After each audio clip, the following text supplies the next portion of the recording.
concept for this, right? I mean, it touches me viscerally because your character is a culture, a media personality speaking to the culture, speaking to against the culture wars, speaking up, as just even a culture writer. I think there's a deep anxiety about our jobs where it's like we feel that you're gonna get retribution for the things you say, not in the moment.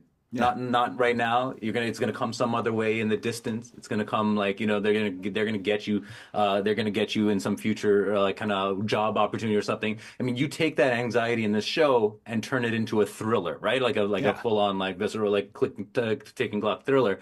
Talk to me about that exploring that anxiety and what it feels like for you and wanting to dramatize it in this way. Well, that's exactly what this is. I feel like we live in a world where everything is there's so much clickbait and everyone's looking for an I gotcha moment. And so I think Mm. that that's why Muncie is trying to be as pragmatic and measured as possible because he knows that his words have value and his actions can always be misinterpreted in some way, shape, or form. Especially like knowing that I think when we meet Muncie, I think as a character, he's someone who sort of lives in a bit of a bubble. He's someone who lives in celebrity, and he's a college professor, and is sort of in the upper echelons of society. But he's also someone who still lives on the fringe of his neighborhood and things like that.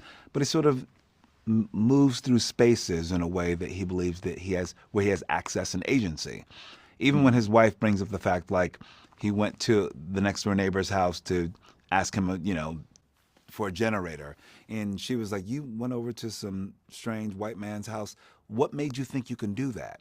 Because I think Muncie not forgot, but he believed he lived in a different world, that he had more access and agency, and that he was removed from the way society would perceive him, you know? Hmm. And I think this sort of shocks him back into the world, and the world that we actually all live in, that, where he does become sort of this everyday, ordinary black man in the world, because that's, at the end of the day, walking through the streets of New York, it, they sort of take away his many things, not only his humanity, but they strip away his college degrees and his celebrity, and he's just another black person. You know what I mean? Hmm. But that's what he has to, that's part of his journey, that he's realizing who he is again in America. You know what I mean? And it sort of brings him to the place where most black men, how we feel in America, where we can be in the wrong place at the wrong time. And Hmm. everything that we do is up for grabs or can be turned against us. So I think that that's part of his character. And for me, I understand that very clearly. I understand that my words have power, and I understand the platform that I'm on, and I understand that, my words can always be twisted and turned, or my actions, something as simple.